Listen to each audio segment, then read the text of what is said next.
everybody. It's your old pal, the Moo Cow, aka Paulie Presenza, and I'm back for another short review Thursday. And this time, me and the monkey are going to be reviewing a movie called The Possession Experiment, which is from 2016 and is directed by Scott B. Hansen, who is a Virginia Beach director and writer and person. So there's a lot of local flair. Those of you who might know, the Moo Cow is over here in Newport News, Virginia. So this is a local product. And as a matter of fact, there are a number of local yokels that the Moo Cow actually knows personally involved in this production. And I didn't actually know that when I turned the movie on, but there you go. It's just, you never know. So this is a movie that is kind of like, there's a lot of Ouija kind of movies that are out there. It's sort of a familiar trope in horror movies, and you can sort of make an easy horror movie based around Ouija boards. I don't really know why, because obviously they were just toys that were just made up, and Hasbro bought out the original company, which was like late 19th century, sort of like it got all involved in all the sort of spiritualism that was taking place around the time just after the Civil War. And it doesn't really do anything, so I don't really quite get why it's considered creepy. I mean, that's not true. I know why.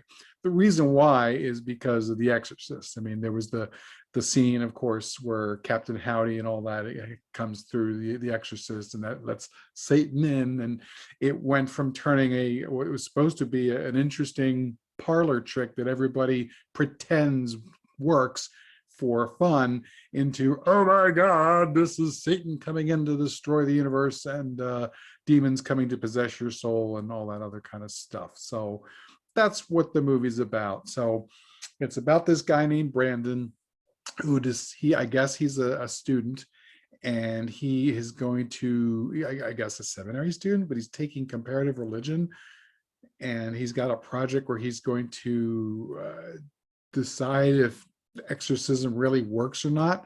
Kind of an interesting topic there for a school project. I guess it's college.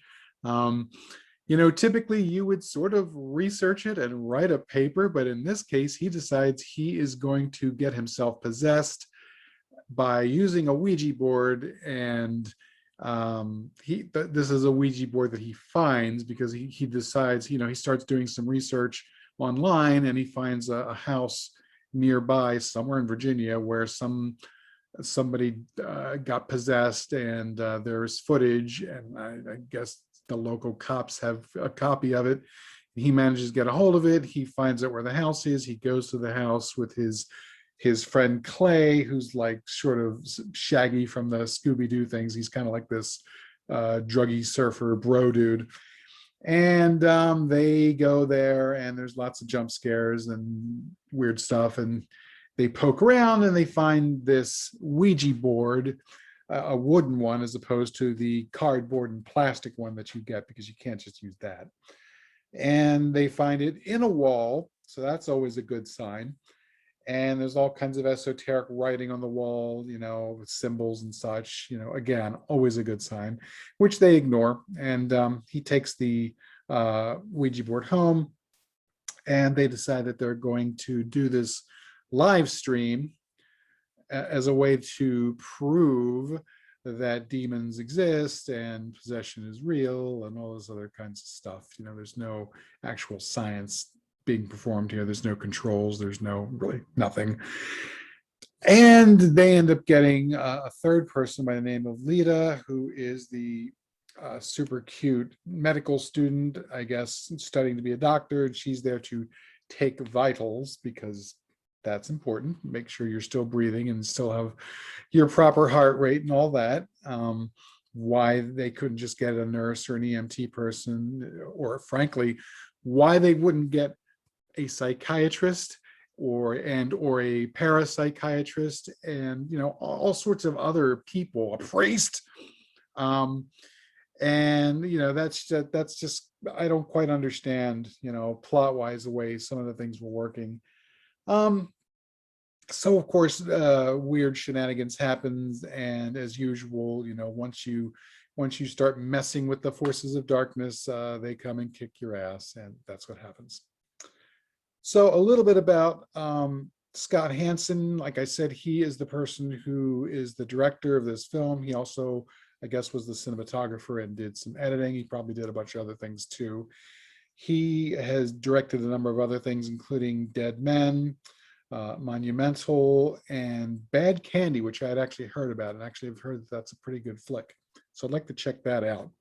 Um, as a director, I mean, there's a little too many jump scares for my taste, and a few other issues, but overall, I think he did a pretty good job directing it. And I like some of the lighting effects, and I like the pacing throughout. It's a little bit of a slow burn, but for this kind of a film, you kind of want that.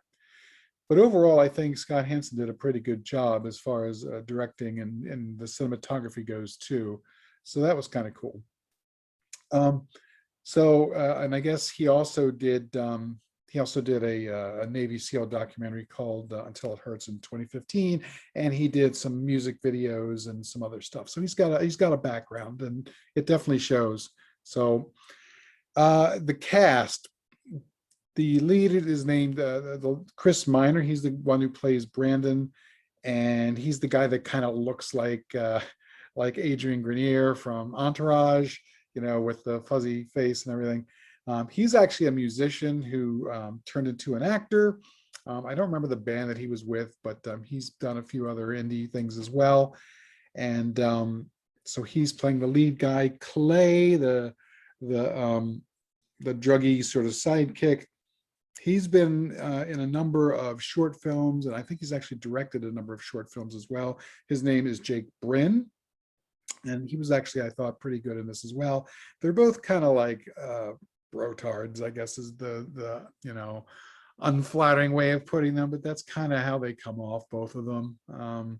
So I mean, there's no two ways about that. Nikki Jaspers is the person who plays Lita. She's the medical student. She was in a couple of films. One was called Nocturne, and one was called The Smart Rocks, which were directed, I think written and directed, by a guy named Michael Tierno, who is a professor at East Carolina University. And it's an interesting connection because it turns out the writer of the film is Mary Dixon, and she was actually a student of Michael Tierno. So that's all sort of stuff that kind of connects there in the film. And in addition to teaching, I guess, writing and screenwriting and film and directing, he was actually in one of my favorite movies from the 80s, Combat Shock. So I guess he was playing like a junkie or somebody who gets killed in there. So that was kind of an interesting little tidbit there. So those are our three main leads there. And then KT Finelli is the person who is playing Tracy, the previous female who gets possessed and is super freaking creepy, just as the possessed character is supposed to be.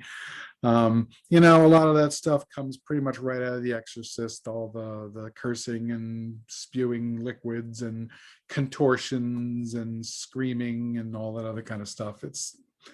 It's fairly standard stuff. It's what you come to expect when it comes to devil stuff and possession stuff, and I guess Ouija stuff now. But she does a pretty good job of it, and I pretty much everybody does a pretty good job. She is in a couple of other things. She was in Pretty Bad Girls. She was in a thing called Ice Cold Killers, and she was actually there's a TV show that was on for like a long time called A Haunting, where these sort of victims sort of describe their hauntings. And I guess she was an actress who played one of those parts there. And as it turns out, the person who plays the mother, Brandon's mother, is also on that show. So there was an interesting connection too. Julie, who is the medium, the one with all the crystals, because of course your medium has to have crystals or she's not a real medium. She was in a bunch of TV TV shows back in the 70s. So things like Happy Days and stuff like that. But she was also in Day of the Locust, which was kind of cool. And I think she was out of the biz for a while, and then she kind of came back for this film. So that was kind of nice. And of course, the big name in here is Bill Moseley. He plays the priest at the beginning of the film, the sort of the opening 5 minutes, who's trying to do his best exorcist kind of thing, where he's trying to fight off the evil Satan demon possessing the Tracy, and gets himself killed, as you do. Also in there is a guy, Greg Travis, who plays Geordie. He's been in a whole bunch of stuff. Mark Joy is also in there. He's been in a bunch of stuff too. So it actually has a fairly decent cast of people in there who have had a lot of experience and have been in a lot of different things, and it shows. I'd say this is a pretty good film with regards to acting. I can't see anybody in there who did a bad job. Everybody seemed kind of believable. So it looked pretty good, and some of the effects were pretty decent, for a fairly, I think it was like $55,000 budget. So, a fairly small budget, but they did a really good job. And it was kind of fun seeing, like when they go to meet Lita at first, and you could, people who aren't local might not know, but it was definitely ODU campus right there. And I'm like, oh, I know that spot, and I know that spot. So that was kind of cool. And so things, the production for the money that was spent, the production values were actually pretty good.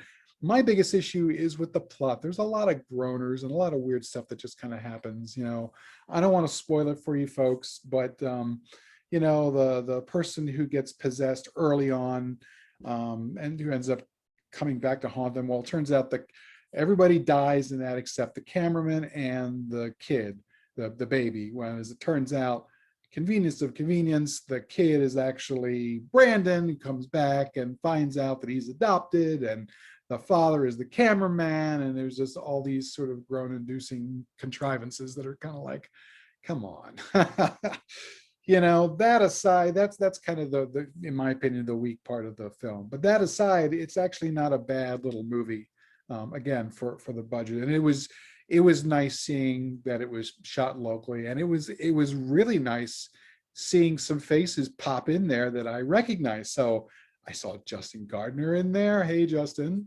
playing somebody. I guess he was dialing in to watch the live stream of the possession. And let's see who else was there. Eugenia Gonzalez was there. She was playing, I guess, one of the detectives on the scene when the mother gets repossessed by the demon and pulls her jaw off as a way to kill her, because that's always fun. And our buddy Chris Roll, turns out he actually was a camera operator, and I guess he did assisted editing for the film as well. So that was cool. So a lot of folks that I knew were, at least if not directly involved, peripherally involved, or involved in some small way. So that was pretty cool. And overall, it's not a bad little film for a horror film. Again, for the money that was spent. I do wish that a little bit more had been done to sort of clean up the story, to make things a little bit more believable, a little bit less groan-inducing, some of the contrivances. Some of the other things too, it's just, I didn't understand some of the things that were happening, like after mom pulls her jaw off, and there's footage of it, and Brandon runs off because he's exasperated, even punches his dad. All the cops come running after him, and they're pulling their gums, and like, dudes, why? You have footage of the mother doing it to herself. He's got nothing to do with it. He wasn't there at all. So the only reason that's happening is to sort of falsely racket up the tension. And there's just a number of different things like that throughout the film that didn't necessarily need to be. Some of the jump cuts and things like that, I don't know, maybe it's because I'm just an old hat, and I that sort of thing doesn't really do anything for me anymore. I would have liked to have seen a little bit more attention paid to sort of the tension, especially the build up and the interplay between some of the characters. There's kind of a false feeling lukewarm stab at romance between Brandon and Lita that doesn't really, it kind of comes out of nowhere. I don't really know why or how either one. I mean, I understand why he's attracted to her because she's really, really super attractive, but he's kind of a doofus, and I don't really understand what she sees in him or why she's even involved in the first place. Um, so the lead character, I think, could have, even though it was well acted, I think she could have been written a little bit more. Um, so it's not really a bad film per se. I can't really say that it's necessarily a good film, but considering the small budget and considering a lot of folks I know was involved in this, I have to say, I mean, I got this at the dollar store. I mean, you can't fault that. For $1, this is a great investment. And if you're in the right mood and you got a bunch of friends and you're going to sit around and want to watch a horror movie and have some pizza and maybe a couple of adult beverages, this isn't a bad little movie to pop on. Like I said, I would like to have seen a little bit more thought put into some of the writing and everything, but overall, it's not too bad. I think Scott Hansen did a pretty good job. I liked a lot of the visuals. There were some genuinely creepy moments, especially in the beginning. The opening part of the film with Bill Moseley is really kind of the best. And even though that's kind of the stuff that you've seen before and kind of goes all the way back to The Exorcist and everything, it's okay because it was well done, and it looked pretty disturbing, and it had a lot of shock value, and there's a lot of blood and gore and all that kind of good stuff, and it's creepy, so it's effective. Much of the rest of the film, till you get towards the climax, it's more of a slow build. So, some people may not like that so much, and they may even get bored. I don't know. I thought it was okay. I thought it was okay overall. So there you go. That is my review for the Possession Experiment 2016, Me and the Monkey. Were there any continuity issues there? There really wasn't. I think they did a pretty good job for that. Again, it was just fun having this shot in Virginia and Virginia Beach and knowing some of the places. And they even had it was cool. They even had when he goes and he live streams what he's going to do, and he's telling everybody, and of course everybody decides to jump in and say, you shouldn't do that because blah, blah, blah, blah. And then one of the people who goes on there and blasts him for doing what he's doing is I guess he's a preacher from Pungo, which is a local area. So that was kind of an interesting, fun little thing. North Carolina, I think. So just over the line from Virginia Beach. So that was kind of a neat little thing as well too. So I don't know if you're not local to the area, you wouldn't pick up on that, but because I am, it was kind of extra neat for me to see that. So there you go, everybody. My review of the Possession Experiment. Not a bad little film. Has a few issues, but overall, kind of creepy, kind of neat. If you like possession movies, if you like Ouija movies, I mean, there's a bucket load of Ouija movies out there. Check it out. If you can find it at the dollar store, get it for $1. I think you can still probably buy it online. It may even be on Amazon if you get the chance. Maybe you could buy it through there, or try to find it from the actual artists themselves, because we always try to support independent film. And I guess that about wraps up this review. So thanks for hanging out.